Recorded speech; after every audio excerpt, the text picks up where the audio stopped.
Ladies and gentlemen, a very good morning from the German Council on Foreign Relations. Russian President Vladimir Putin's war of aggression against Ukraine enters its fifth week. We are writing day 29 of Putin's euphemistically called special military operation, while we in Europe, thanks to our free media, get a relatively full picture of events. We should not forget that in other parts of the world, this is not the case. For instance, Russians who consume state media are led to believe that the fighting and destruction is only taking place in Donbass. Compared to a week ago, the situation has not fundamentally changed. There have been no significant breakthroughs or advances. What, however, has increased is the human suffering of Ukrainians as the Russian forces have continued their criminal and indiscriminate attacks on the civilian population. To pick up just one case, the city of Mariupol at the Sea of Azov has been destroyed 90%, but remains in Ukrainian hands. Ukrainians continue to flee their country. About 3.5 million have left and 6.5 million are internally displaced. Within NATO and the EU, debates continue about how to stop Putin, with the German government presenting an often confused picture. Chancellor Olaf Scholz is also one of the strongest opponents of a gas, oil, or coal embargo against Russia. This briefing takes place in the morning of a possible historic day, which sees extraordinary summits of NATO. US President Joe Biden landed in Brussels yesterday evening, and of the EU, as well as a G7 summit, where further sharpening of sanctions and other measures are on the agenda. To discuss all this, we have four experts with us to assess the situation. I'm joined once more by Dr. András Rácz, Senior Fellow in the Security and Defense Program here at the German Council on Foreign Relations, who is a leading expert on the Russian military and who will give us another status report. Good morning, András. Good morning, Henning. We have also with us Dr. Stefan Meister, Germany's leading Russia expert, who heads the International Order and Democracy Program here at the German Council on Foreign Relations, and who will share his views on what is going on in the Russian leadership and at the country at large. He has also written an excellent article for the upcoming issues of Internationale Politik Quarterly and Internationale Politik, so do look out for that. Good morning, Stefan. Good morning. And in contrast to earlier briefings, but not exactly to the timetable in the invitation this morning, we'll have a short Q&A after András and Stefan have spoken. And then we will move on to Dr. Aylin Matlé, Research Fellow at the Security and Defense Program at the German Council on Foreign Relations, who will be looking at NATO's role in the conflict so far. And last but not least, Tyson, the head of the Technology and Global Affairs Program, who will be speaking to the US role, what the war has meant for transatlantic relations so far, and also, if there's time, how it affects the US-China relationship. Our speakers will talk for about 5 to 6 minutes each. And after a short discussion, we will be opening for your questions and comments. Please raise your hand or submit a question via the chat function, and I'll do my best to either call you up or put your question to the panel. At this point, I'd like to thank my colleague Milan Nitsch, our expert on Central and Eastern Europe, who's been at the forefront of organizing these meetings at the German Council on Foreign Relations, and he may also jump into the discussion at a later point. This event will be recorded and we'll have to close sharply at 9:30 a.m. And to start us off, we turn to András. Please. Thank you, Henning, and thank you for all of you for attending our event today morning. Just as Henning said, in the last week, we saw no decisive breakthrough or change in the front line. Nevertheless, please allow me to share a map to illustrate the actual situation, or the actual to the extent that can be reconstructed. You see the map right now, right? Great, perfect. So the novelty compared to last week is that Ukraine has been able to conduct a number of counterattacks, both around Mykolaiv and also west of Kiev. So this indicates that Ukrainian forces managed to preserve their ability to conduct dynamic offensive operations as well. Of course, these counterattacks are not going to change the overall military picture. These are not decisive breakthroughs. However, they are able to hamper, and in the southern front, temporarily stop Russia's advance. So this is the good news. Thanks to these Ukrainian counterattacks, the encirclement of Kiev seems to be much further away than it seemed to be a week ago. So that's point number one. Point number two, Henning already mentioned the situation around Mariupol. Unfortunately, the city is likely to fall very, very soon. The Ukrainian forces, which could be able to relieve the city, are retreating in an organized way to the opposite direction towards Dnipro. So there seems to be no force or no way to relieve Mariupol from the siege. Point number three, first time during the war, yesterday NATO published estimates about Russia's losses. And these NATO numbers are higher than anything we have seen before, even higher than what Ukraine has been communicating. And Ukraine has been communicating that Russia lost so far around 15,000 soldiers, with including killed, wounded, captured, missing. And compared to this 15,000 communicated by the Ukrainians, which was anyway the number taken always with a pinch of salt. I mean, in times of war, one shall not expect objective communication from either of the sides. NATO published the number more than 2 times higher. NATO said that according to their estimates, Russian total losses amount to 30 to 40,000 people, again, including killed, wounded, captured, and missing. Even if we take the lower number, the 30,000, this would mean approximately 1/7 of Russia's attacking forces that Moscow concentrated for its attack against Ukraine. This is already very, very significant. It needs to be confirmed later whether these numbers or how these numbers are going to affect Russia's ability to keep fighting. However, if these numbers are true, this brings indeed some hope for Ukraine. Point number 4, and that's where I stop my 5-6 minutes. Western arms deliveries to Ukraine continue, and they keep playing a very important role in the fighting. Thanks to the help of Western anti-tank weapons and anti-aircraft weapons, Ukraine is still able and is increasingly able to inflict significant, painful losses to Russia's land forces and also to Russia's air forces. The short-range anti-aircraft missiles, including Stingers, including other, even the old Strelas, they play the decisive role in Russia's aircraft losses, particularly when it comes to ground attack operations. So here, developments in the front seem to justify the policies of many Western countries to keep up the supplies for Ukraine with anti-tank weapons and anti-aircraft weapons, because these indeed do help Ukraine resist the aggression from Russia. Otherwise, again, no significant breakthrough in the front line. Let me just point it on the map. In the southern front, particularly the southeastern front, Russia is steadily advancing, already approaching Zaporizhia, and they are moving forward with trying to encircle Kharkiv. Still, the main front line remains Kiev, where the Ukrainian counterattacks managed to slow down the Russian advance, and Russia is still struggling with serious logistical hardships, which are hampering the siege of Kiev. The big question mark is whether Belarus is going to join the war. If that happens, unfortunately, it might take place from the southwestern part of Belarus, where Russia has a fully intact combined arms army, the 29th Combined Arms Army.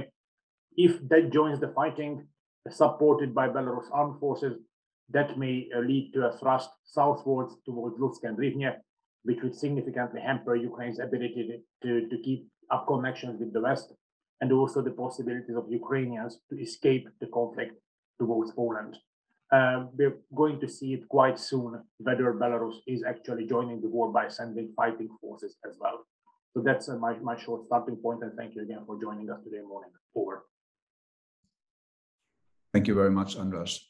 Let's move on to Stefan now for his assessment, please. Thank you. Also, good morning from my side. This is now the 1 month war in Ukraine. Today is the 24th, so it's really 1 month this war is going on. I just wanted to remind also that this is the date.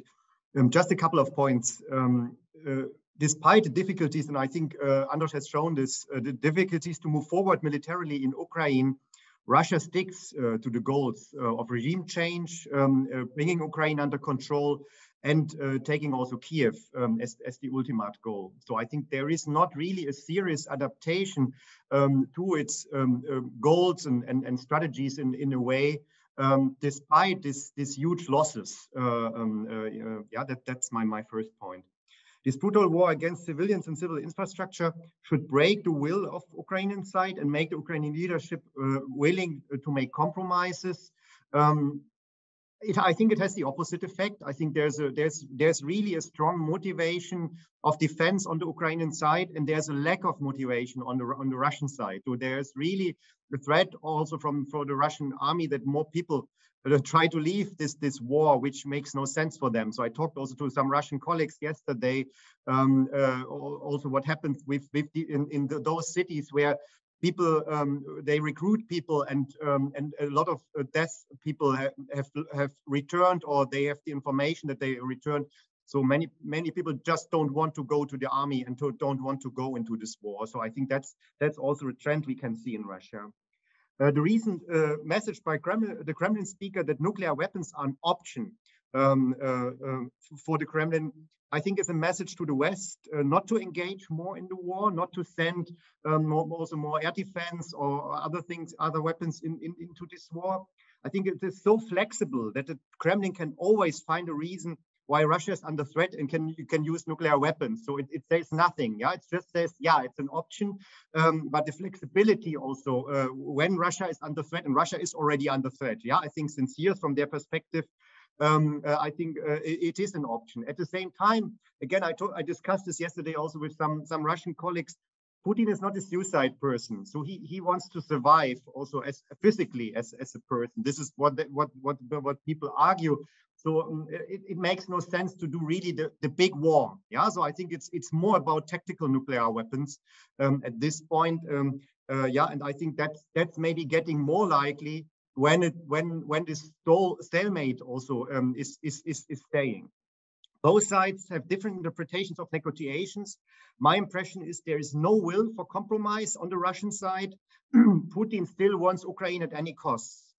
And this recognition of Crimea as part of Russia and the independence of the so-called republics, I think it's not acceptable for the Ukrainian side. And neutrality would mean to give up sovereignty, and I think it's still it's not the Austrian neutrality we're discussing here, yeah, with the Russian side. It's really about being part of Russia's sphere of influence and not capable also to defend yourself.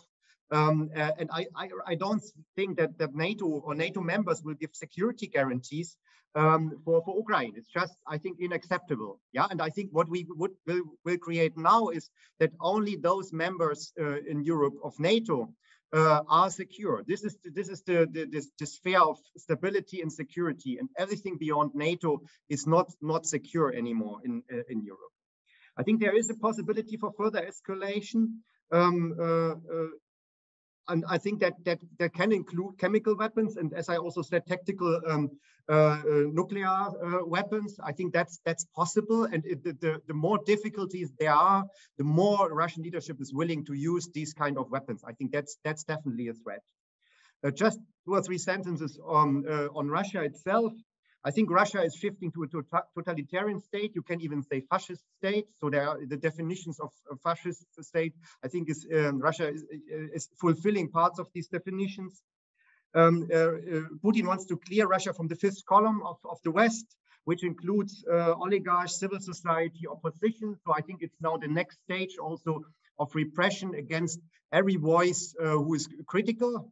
The case of Navalny, I think, has shown that there's not even a try to have at least imitated credible court proceeding. Yeah, so I think it's really just to jail him for another 9 years, but it's not even an imitation of a rule of law court anymore.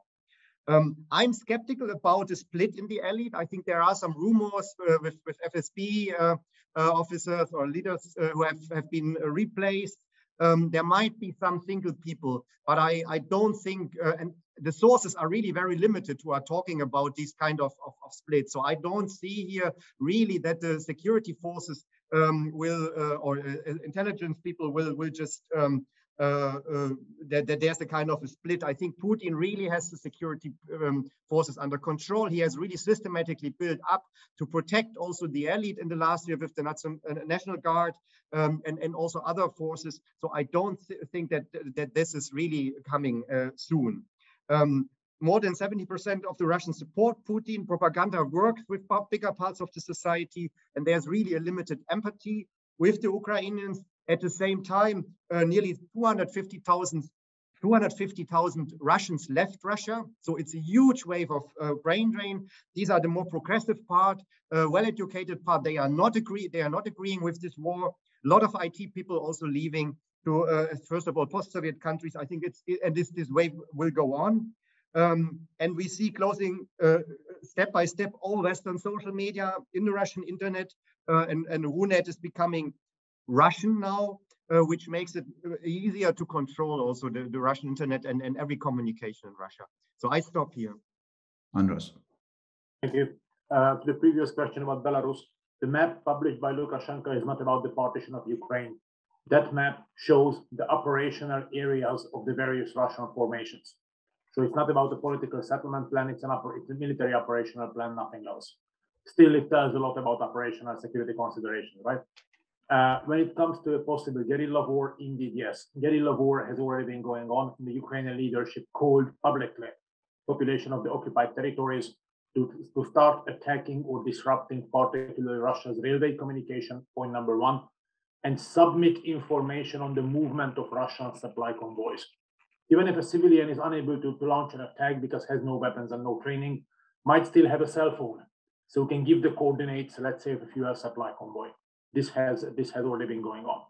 On the chances of Ukraine not losing the war, this leads us to the definition of what is victory and what is loss. The longer the war lasts, the higher the economic and social cost will be on Russia, but also for Ukraine. I mean, even a stalemate means that the destruction of Ukraine is continuing, and civilian losses and infrastructural losses are already immense. So I'm myself I'm quite unsecure in defining what exactly a victory in under these circumstances is. Thank you. Stefan, please. So I'm not so sure with this. I agree. So I'm really not a nuclear expert, and I'm really not a military expert. But the limit to use also these tactical weapons, which you can also, as I understand it, if I understand it right, use to target also a specific area with not so much nuclear cloud. Yeah, I think this limit is much lower, and I'm just not so sure. I think there are these discussions maybe over the Black Sea. They will just use it to send this message. So I don't want to panic here in any way, but I just want to mention that I think there is a lower limit than in the West, yeah, or on the NATO side to use also these tactical weapons. But yeah, okay, I'm not a specialist on this. Maybe enough, not sufficient expert on this. On to buys, and also there were questions of cleaning in the security forces. I think this is somehow a victory now of the security elites in Russia. They will gain more impact. They will gain more resources also in the system, and there will be a cleaning of liberal elites. And I think we also have several of these liberal elites which just disagree. Yeah, and split off maybe from the regime. But I don't see a big wave of key people leaving. I think we still have sufficient liberals in the National Bank, in the Ministry of Finance. So in the key ministries, the liberals still try to manage this crisis for the regime. And Tobias was not in a key position anymore. Yeah, so he was responsible for state companies in the past years. Yeah, so I think I still would not say that this is a big split. And I can imagine there is some kind of checking also in the security forces, intelligence forces. If there's any element which maybe disagrees, but I don't see here also a big change. And I think especially the intelligence people, they are also happy with more isolation, with more autarky, with more resources also for them. I think I just want to mention this because it was asked we know what Russia is doing in these territories, which it is occupying. It's really cleaning also here people. It's jailing people. It's really a terror regime which is there. They try to bring in pro-Russian Ukrainians. That's why also there was this decision to forbid pro-Russian Ukrainian parties, not to legitimize also these people. By Zelensky, this decision was made. But I think we know that we know it also from Crimea and also from Donbass that there's a cleaning policy and a kind of terror regime which we have. Maybe I stop here. There was one question on homogeneity. Maybe I just take this on homogeneity in Ukraine, and if there's maybe not so we are very much focused on Russia as the situation in Russia, but we don't know so much about the situation in Ukraine. I think Ukraine is in a war, yeah. So I think there's a huge support also for Zelensky, which really had a very really dropping support before this war, was getting really very unpopular, and now it's very high. There's a huge patriotism, and I think I don't think that there are really serious critical voices. And I think if we see that Russia is bombing the Russian-speaking territories, so those territories which are most pro-Russian, if you want to use this term, I think this is also does not fit, but yeah, have a higher sympathy for Russia, I think, and eliminates these people, kills these people. You can imagine what it means also for Ukraine and Ukrainian society, that there will be a strong support in all parts of the society in defending the country. Thank you very much, Stefan and András. Let's move on. I see there are more questions, but hold your powder for a moment. We are going now to hear from our two other speakers and then go back to question and answers again. So next up is Aylin, please. Thank you, Henning, and good morning from my side as well. I have a bit of a sore throat, but I hope that's not gonna keep me from delivering my points in the next 5 minutes or so. So I want to highlight two aspects, essentially. First, what has NATO done in reaction to the Russian attack on Ukraine starting on the 24th of February and ever since in relation to Ukraine itself, but also in relation to its so-called eastern flank, where the most vulnerable member states of the alliance are located. And then in the second step, I want to briefly give an assessment, an outlook on what the possible outcome of today's NATO summit will look like, which will convene around 10 a.m. this morning, and also give you an assessment of what we can expect to happen in the weeks and months ahead. So what has NATO's reaction been so far? Firstly, it has strongly, obviously condemned the Russian invasion of Ukraine and has time and again called on Russia to cease any fire and to withdraw all forces immediately. In relation to Ukraine, it has also at the same time been very clear that it has no intention to become directly involved in the war fighting on the ground. That includes a preclusion on part of NATO, at least until now, to establish and enforce a so-called no-fly zone over the skies of Ukraine, which, among others, President Zelensky of Ukraine has been calling for time and again in the past weeks. That also precludes, however, sending NATO troops to Ukraine proper. At the same time, individual member states of NATO have been supplying Ukraine with lethal weapons since the beginning of the war, but also prior to the 24th of February. Now, in relation to its eastern flank, NATO has done a number of things. Firstly, it has increased significantly and also visibly its troop deployments bi- and multilaterally, especially in the Baltic republics, but also in Poland. Multilaterally, especially in the framework of the so-called enhanced forward presence troops, which are NATO troops, which are based in the Baltic republics and Poland. It has also increased activities such as the air policing mission over the skies of the Baltic republics. And notably, for the very first time since its establishment in 2004, NATO has activated its response force for a collective defense mission. Now, what are we most likely to expect from today's extraordinary summit taking place in a few hours' time? Most importantly, I believe a message of unity and reassurance will be delivered with regard to Ukraine, but also with regard to its eastern member states. With regards to Ukraine, I believe that a message of reiteration is to be expected with regards to NATO's direct involvement, including, which I already said earlier, the preclusion of the establishment and enforcement of a no-fly zone, but also troop deployments of NATO forces.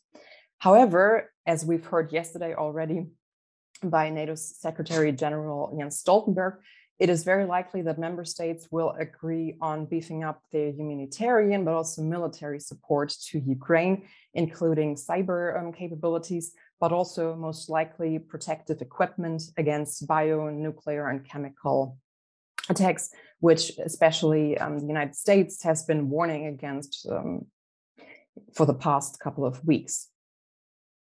Now, with regards to its own member states, especially along the eastern flank, there are 2 points I would like to quickly emphasize.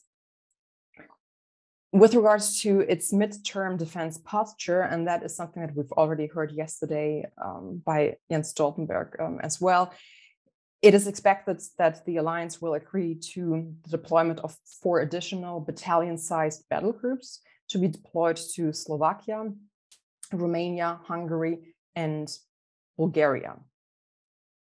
That would bring up the total number of battle groups to 8, as I said earlier, in the framework of the Enhanced Forward Presence, which was established in 2017. There are already multinational battle groups deployed in the Baltic states and Poland. Now, in the long-term defense posture, NATO's most senior military authorities have already been tasked to assess how to adapt in light of the realities we are facing since the 24th of February. And the result of that assessment is very likely to be presented at NATO's regular summit later on this year, taking place in late June in Madrid. A possible recommendation could include to permanently and in substantial numbers deploy NATO multinational troops along the eastern flank from Estonia all the way down to Bulgaria and Romania. But that is not a given yet. There have also been rumors and news according to which NATO could consider turning the 8 battle groups that have been, or that will most likely be agreed upon today, that those could be turned into 8 brigades. That I think we should watch with caution. It could be a possibility, but that is not set in stone yet. So to conclude, I think it is pretty safe to assume that NATO will, with regards to its own posture, shift from a deterrence to more of a defense posture in the mid and long term. And in addition, support Ukraine in a very similar fashion as we've seen since the beginning of the war so far. Thank you. Thank you very much. Now let's move on to Tyson for his assessment of the US role. Thanks so much, Henning. I'll try to keep it brief because I know people have a lot of questions and comments. So I want to touch on 4 quick points. One is Congress's role in Putin's war. Second is the framework that the Biden administration is approaching this war, especially as wheels land in Brussels. Third is the China piece, and fourth is U.S. public opinion. So on Congress, I think everybody's noticed that Congress has been kind of, I would say in some ways, the driving force behind U.S. response. They've always kind of pushed, they've been the most forward-leaning on all 3 lines of effort, supporting Ukraine, imposing costs on Russia, and fortifying NATO. And if you look at where their pressure points are right now, I think you can look at things like imposing sanctions on Rosatom and opening up new sources for palladium and uranium in the United States, or diversifying sourcing for US nuclear power. Rosatom is part of a much more complex game involving the JCPOA as well, which is probably a front that people should expect to see in the future. The deal with Iran, the nuclear deal with Iran, which includes waivers that allow Rosatom to do business with civil nuclear cooperation with Iran, which will come under more scrutiny in Congress. And the second area that we're seeing right now is asset freezes on gold. There is a substantial amount, about $132 billion worth of gold reserves, Russian gold reserves in the United States, and there's a new pressure to put asset freezes on those as well. And of course, pressure to structure a deal that would allow the MiGs to be transferred to Ukraine.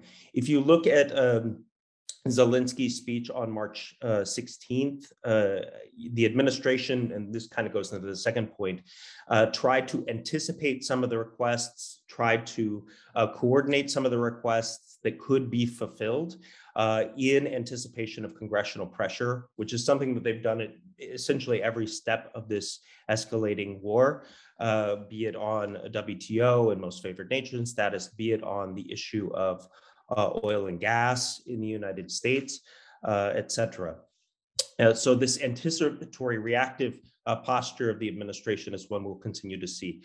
The other area, and I think this is important to note for domestic political reasons in the United States, is the Biden administration is falling more back on the posture, the framework taken by the Obama administration in 2014 and 2015, which is emphasis on Euro-Atlantic unity. And that's something that Jake Sullivan mentioned on the plane, his pre-briefing on the plane on their way to Brussels yesterday, and the aim of avoiding action that could be perceived as escalatory. And that can get the Biden administration into some hot water, both with the Ukrainians and with Congress.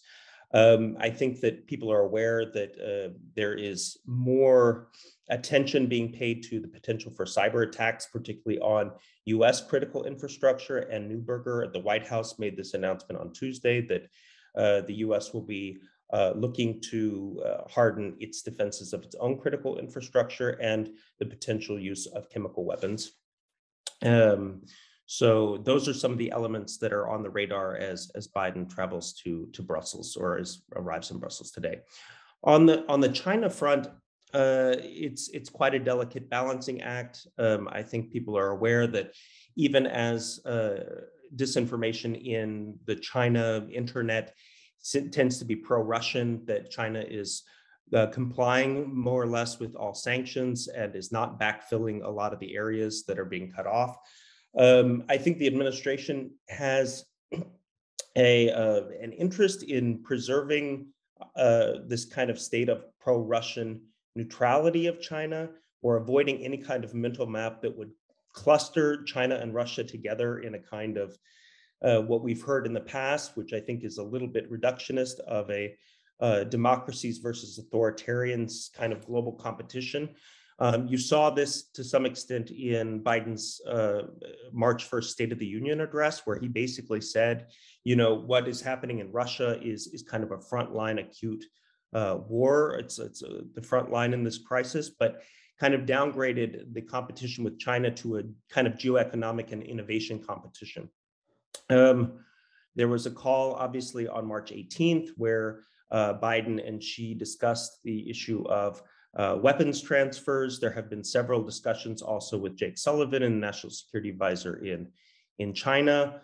Those have not been as fruitful, but the administration remains cautious in its approach to China, not to push the two, Russia and China, closer together. Jake Sullivan yesterday said that although the belief is that Russia should not be able to do business as usual in the international community, that the Biden administration would consult with other G20 members before making any announcements of whether or not Russia should be expelled from the G20. And I think that is somewhat of a hat tip to China. There was also discussion of consulting with the EU. This is in line with their position on Euro-Atlantic unity. in advance of the EU-China summit on April 1st. And finally, on public opinion, I think people are broadly aware that American public opinion is broadly pro-Ukrainian in this conflict, that 59% believe that Biden is making the right decisions. 74% believe that NATO should impose a no-fly zone. That is a red line both for Congress and for the administration. That 80% of Americans think that the US should not buy Russian oil. 72% believe that it should provide weapons to Ukraine. 80% are worried about cyber war. Also very worried about the inflation repercussions of this conflict. But only 39% believe that the United States should get involved in a direct military response. So that is still consistent in line with polling from the UK and Europe as well. Biden has not seen a bump from this crisis. His polling remains around 41%. And worryingly, there are new lines of disinformation developing and metastasizing in the United States around biolabs coming out of a March 8th Senate Foreign Relations hearing with Victoria Nuland. Where this idea, this conspiracy theory that certain labs are developing gain of function or conducting gain of function research that could lead to weaponized coronaviruses have started to gain traction in alt-right media, including Steve Bannon's podcast, Tucker Carlson on Fox News, and former Congresswoman Tulsi Gabbard. Definitely something to watch, but generally, public opinion is stable in the United States, pro-Ukrainian, but this is still seen as a somewhat distant conflict. Thank you very much. Let's turn it back to the panel, and I encourage each panelist to get in on this. Maybe start with András. Thank you. I'd like to pick up on two questions on whether the NATO-Russia Council and NATO-Russia Founding Act is dead. I wouldn't say dead as long as any of the sides doesn't explicitly quit it. However, it's, let's put it like this, it's dormant and will remain dormant for quite a while, particularly as long as there will be no political change in Russia. The second question, and this is bad news, but this is what I think about it. When it comes to Belarus, the most important reason of why Putin hasn't launched another attack from the territory of Belarus against Ukraine is the reluctance of Belarus to get even deeper involved in this war. Belarusian army is indeed not ready or willing to fight Ukraine. Belarusian army has been underfinanced in the previous decades. It's a classic authoritarian recipe. Lukashenko spent a lot on his interior ministry forces, internal forces, but didn't invest much on upgrading the army.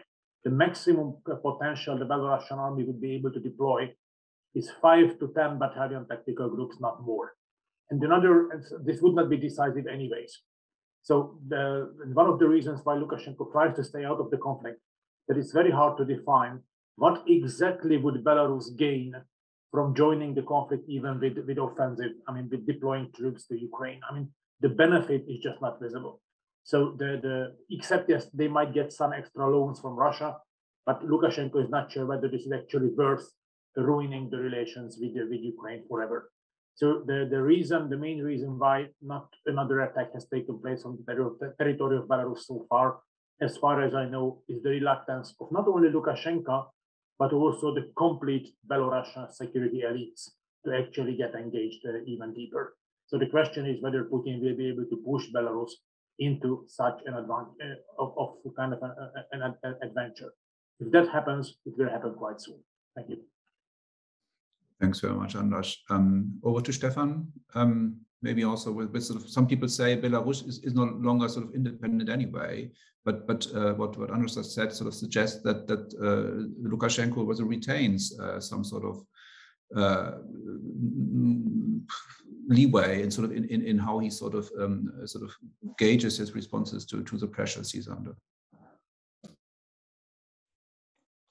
I don't think that he has any room for maneuver. Maybe that will help him. But I think what is more the problem for Lukashenko is that there is a kind of resistance also in the army to go into a war in Ukraine. And I think there's a risk for him. Yeah, there is a risk also that the support will not be there. I think András knows more about it, but this is my impression. Yeah, I think that's maybe one of the reasons why he did not do it until now.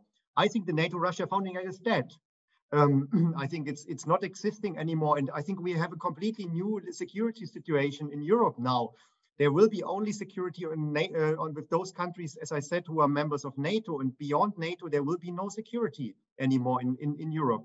That Russia is weakened here in this war does not mean that it will not be aggressive anymore in the future. There was this discussion, there's question about because of the disorganization of the Russian army, should we not invest less in our military capabilities?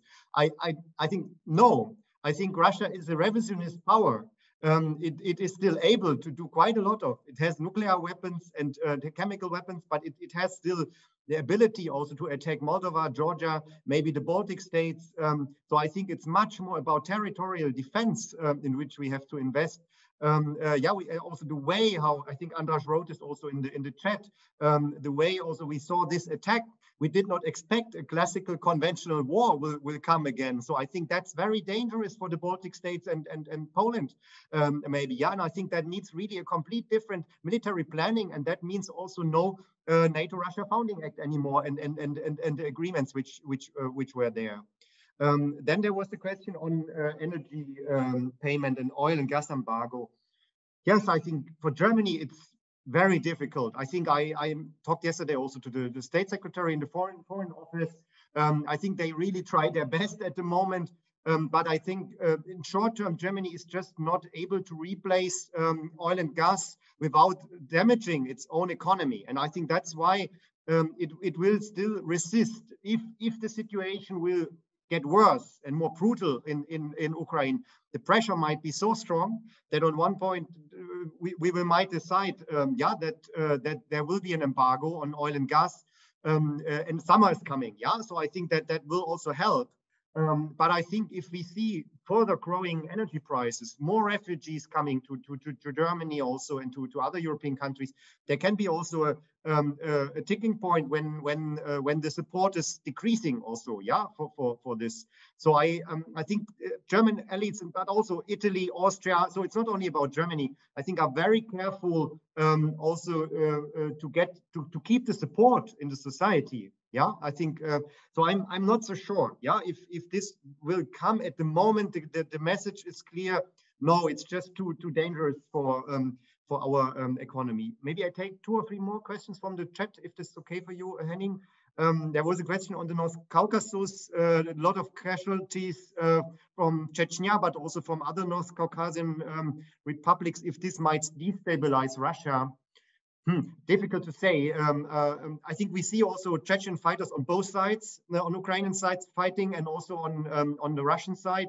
We see that they don't seem to be really the sophisticated weapon or the brutal weapon which they were maybe expected. It's maybe more psychologically that North Caucasian fighters are there. I think it might have effects also for these societies, yeah, and can question also the way Russia is doing this war. But I don't think, at the moment, I don't think that there will be really a bigger destabilization in the North Caucasus. I don't see this tendency at the moment, but we will have a fire back also for Russia and maybe also for this territory. I'm rather skeptical about the UN mission to Mariupol. I think Russia don't want to have an internationalization of this war. It wants to really to keep this under its own control. Yeah, and I think I'm not so sure who is willing to go into this in this war territory. And I think Russia will just veto it also in the UN Security Council. Yeah, so and China might help here. Yeah. So role of the EU, I think it's always the same. I think EU is very important. It's really about sanctions, to keep the sanctions. It's about energy policy, also increasing or developing really a common energy policy, also supporting other member states that there might become an embargo on oil and gas. So I think Brussels is doing here quite a lot on this energy and economic field. And there's very, very close coordination also with the US and other allies like Japan, Canada, Australia, and so on. So I think in this field, the EU is important, and also funding weapon supply to Ukraine. I think it plays also a role. So I would not underestimate here the role of the EU in these fields. Thank you very much. Let's go to Aylin now. Also, maybe starting with a question: Is the NATO-Russia Founding Act sort of dead? And maybe also sort of picking up on what Stefan just said, sort of, is there a new sort of division of labor emerging also with the EU strategic compass, which was sort of agreed upon recently, that sort of NATO does this sort of deterrence and the EU does everything else? Yes, thank you. Much has already been said, and my very short answer: yes, obviously, the NATO-Russia Founding Act is dead, and it has been dead since 2014, both in letter and spirit. Why? Because it has been violated very bluntly and aggressively by Russia, and only now. And I mean, by the way, our Eastern allies have been pointing that out for a very long time. We just didn't want to listen to it. And I think now it's also dawning on us that there is really no point in still abiding by our self-imposed limitations.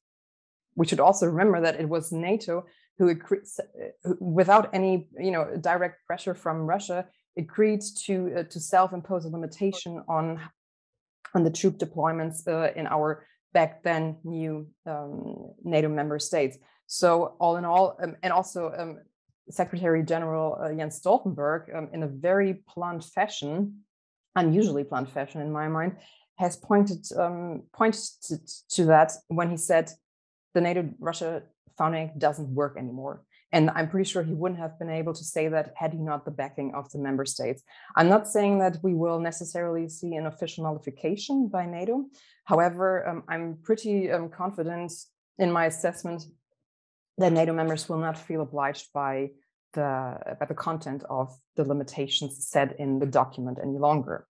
And just a very quick remark with regards to the discussion in Germany, we should be very careful, in my mind, to avoid becoming entangled in discussions about whether it's politically dead, whether it's militarily dead. It is dead, and that's it. And we should act accordingly.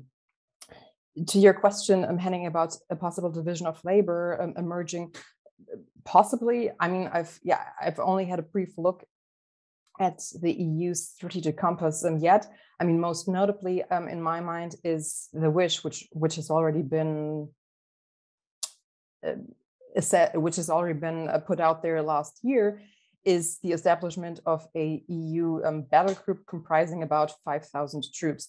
I think that could be a first step, but in the meantime, I think you're right to say that deterrence will still be in the firm grip of NATO, especially with the nuclear components provided by the United States. And then maybe in the medium, possibly long term, we could see the EU developing into a more serious military player. But for the time being, I think the EU's business is to focus on economic sanctions, and NATO's business should be to make sure that we are not only investing in our deterrence, but in our defense. Thank you very much. Tyson, your sort of take on also sort of what kind of relationship is the US sort of expecting to have with Russia going forward? And if you say sort of the framework is sort of the Obama administration, I think nothing has sort of angered Putin more than the comment by President Obama that Russia was a regional power rather than a global one. Does the Biden administration still sort of think it's a regional, or sort of is it a global player they're dealing with there? I think that they think that they're dealing with a belligerent actor that is moving quickly into a totalitarian direction and invading its neighbors. I don't think that the framework question of whether or not it's regional or global is really something that is really on the mind of the Biden folks. I just want to make one quick point, because I know we get a lot of questions on the Russian internet. Yes, there has been a move towards autarkic internet. They're trying to repatriate. They don't have the capacity, but they're trying to repatriate a lot of the domain name systems. They're trying to force users onto VKontakte and Telegram, which is also a very interesting phenomenon. But at the same time, the Russian digital brain is on servers controlled by Western hyperscalers and enterprise cloud companies, including SAP, Microsoft and AWS. And I think it's worth noting that even though those companies have said that they will not take on new customers, that they continue to operate for their old customers. So there is still some connective tissue there between Russia's digital ecosystem and the rest of the world. And frankly, it's quite a strategic asset to have that kind of presence running the digital infrastructure for Russia in Russia proper. So I just wanted to mention that because it's not, they don't have the capacity to go full autarkic on the RUNET quite yet, and that's probably a good thing for the West. Let's go one more time through the whole panel, starting with András and addressing the questions put to you. Thank you. On Russia's military planning, we know more and more about how they initially miscalculated the plans, including logistics, including fuel supplies, and a lot of other dimensions. The problem from their side is that by the time when it turned out that the initial plans are not going to work, they were already deeply within Ukrainian territory and already deeply engaged in the war. So there was no way then to exit. So since then, what we are witnessing is that Russia is adopting its plans, at least on some of the front lines, while the war is already ongoing. And it's very hard to make preparations when you are already involved in the given war. So this is the dynamics that is going to affect, I think, also the weeks to come. So this is my short addition. I know nothing about quads, so I can't comment on that. Thank you. Thank you, Stefan. Maybe also with sort of what's your scenario, how it goes, sort of how this continues in the short term. I already said how it continues in the short term. So I don't think so. I think it's really, I think that it needs either a major adaptation to the situation by the Russian side, or it needs or it is time also to take what they have, yeah, in a way. But my impression is this is rather an ideological war driven by Putin's mind than by military planning or military calculation or an adaptation. Yeah, okay, there is a kind of adaptation, definitely. Yeah, but I think it's still too much driven by what Putin wants than what is really possible. Yeah, and I think that makes it so unpredictable, so dangerous, and so problematic in terms of how it will go on. Yeah, just this war. On the famous meeting of the Security Council, Mr. Ginsburg always asks good questions. I think my reading is now most of the people, maybe even nearly everybody, didn't know in what they were dragged into, and that Putin took them. They had to take the responsibility for war. They haven't decided. Yeah, and I think some people felt that this will come. I think we saw this conflict also. I think with Narishkin it was, and I think. Putin used this session to make them to bind them all into the system and into this war. Yeah, in a way, I think that would be my reading. And people are not happy with it, but they are part of the system. Yeah, if you're part of the security system, you will stay. If you're part of the Putin system, it will not be easy to leave. Positions on the other post-Soviet countries, I think that's a big. We could do a session only on this. I think just to say it very broadly, they are very careful. They are very careful not provoking Russia. You can see it with Georgia, not supporting sanctions, and also not criticizing Russia. Armenia is very careful, also in a very difficult situation with Russian troops on the ground. Moldova had already a problem with the gas crisis. Now it has a huge wave of refugees, so it's challenging also Moldova as a state at the moment. Yeah, with its capabilities to manage these kind of huge refugees. Azerbaijan has declared again neutrality. So it made this very clear. So I think the leaders are very careful. I would say also Kazakhstan, Central Asia countries, they are very quiet. Societies are very supportive for Ukraine. This is my impression. So I think overall societies, and I think that can also trigger some kind of frictions or conflict within some of these countries. I think as we see it in Georgia, for instance. Thank you very much. We'll have a sort of article in the next issue of IP and IPQ, which sort of argues that the falling apart of the Soviet Union is now happening for real. But that's really for another session. Aylin, please. Thank you. Just very quickly, I'm not arguing in favor of officially dissolving the NATO-Russia Council.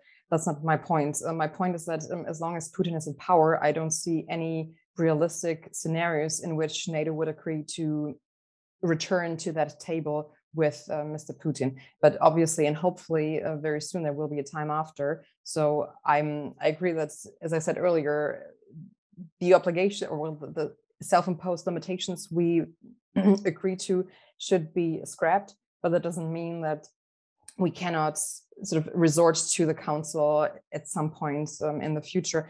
And just a very, very quick note, and also as a sort of footnote to Tyson's remarks earlier, also pointing a bit into the direction of what could possibly still be coming our way with regard to the dynamics of the conflict. I believe it was on the 18th of March when Congress's NATO Observatory Group submitted a bipartisan letter to Biden calling on him to pressure NATO to consider all options in order to support Ukraine. They didn't spell out specifically what they meant by that, but I just wanted to sort of flag that piece of information with regards to what could still happen, also domestically, and we might have seen the end of the West's support to Ukraine just yet. Thank you very much.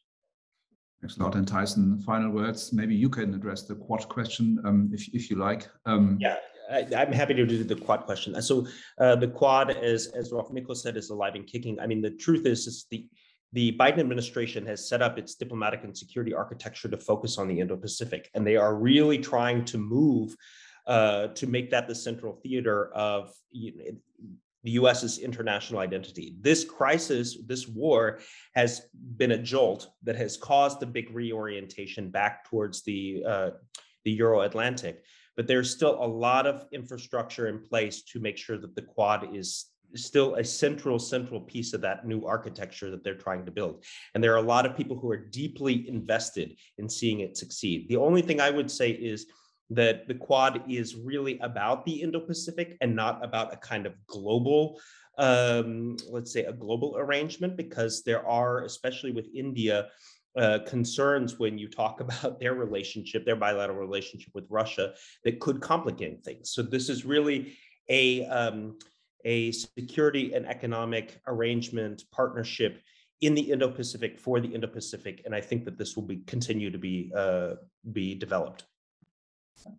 Thank you very much, Tyson. Thank you all panelists. Thank you for your sort of illuminating comments and assessments. Thank you for attending this morning and for your questions and the lively discussions. And to join us again, I believe maybe next week. We are always making it up quite quickly and responding to events. But hopefully see you soon again here at the German Council on Foreign Relations. Have a very good morning all.